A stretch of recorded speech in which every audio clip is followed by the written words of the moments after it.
course, SammyKershaw.com is the website. They can keep up with you. You mentioned you're on the road.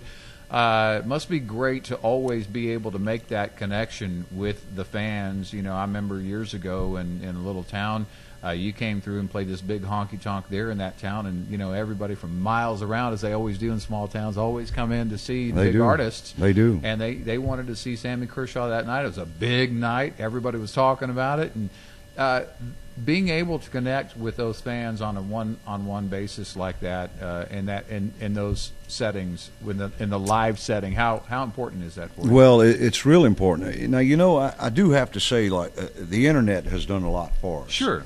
But yeah. I can remember long before I ever got my record deal back in Lafayette, Louisiana, when I was in the oil field business. You know, these oil rigs would sometimes accidentally concrete the drill pipe. So I invented a machine, and I would make all my own bits to go in there and clean all this, to drill this concrete out of this pipe, so these guys wouldn't have to buy new pipe. Right.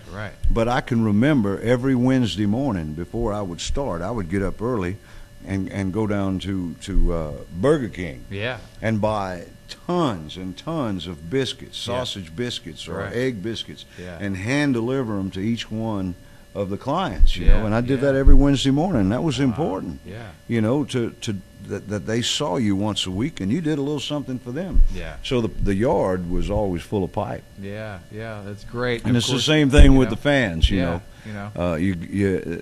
That's why I've never stopped touring, even though I hadn't had a record at radio in a while.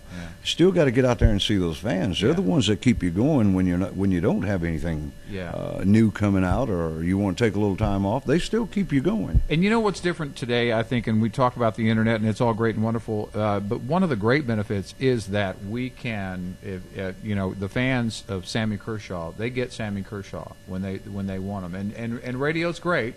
It's been my bread and butter for 26 years. Mine too. But there are so many different ways to find, you know, great music out there, and it's not just what you hear on the radio. There's great music everywhere. That's right. There's still a lot of great country artists that are still making new music that's not getting played on radio anymore. Yeah. You know, look, Joe Diffie's one of the best vocalists I've ever heard in my life. Yeah. And when Joe Diffie comes on the radio, you know who it is. You don't have to wonder who it is or wait for the disc jockey to intro or outro him, you know. And Doug Stone was another one. Tracy Lawrence is another one. Yeah. Those boys are great singers. Yeah. And they're still making good music. Yeah. New music. Yeah. And we're just having a little harder time getting played at radio now.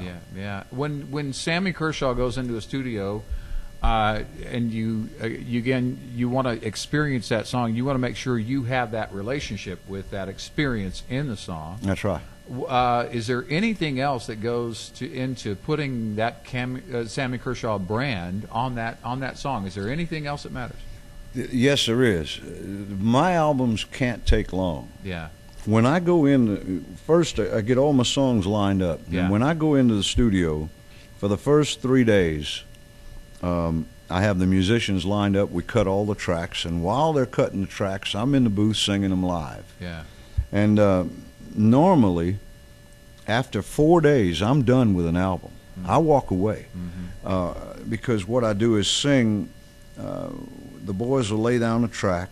I'll sing one live with them, and then while they're charting the next song to cut, I stay in the booth and sing it 3 or 4 more times, and then I walk away from it. Yeah. Then we move on to the next one. Right. I keep doing that. If I have to go back in on a 4th day, like a Thursday, well, then I'll go back in, maybe do some overdubs. But I don't want to lose the feel of the song. If you sing it too much, you're gonna. I will lose it. Yeah. And I don't want to lose it because I want to sell it to you and everybody else and know what I'm singing is real.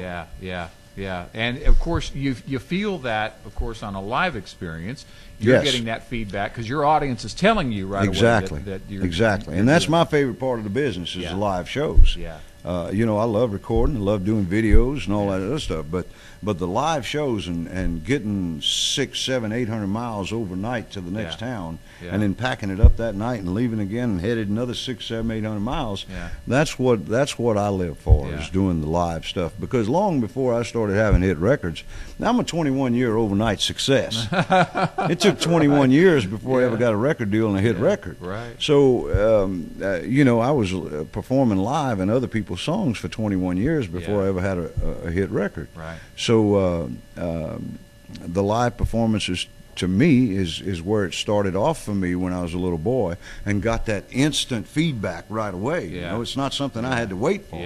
It was something that was either there or wasn't. That's right. Yeah, well, I tell you, the fans love it. Go to SammyKershaw.com, keep up with Sammy and his music, and call the radio stations and tell them you want to hear some Sammy Kershaw. When can we see that new album?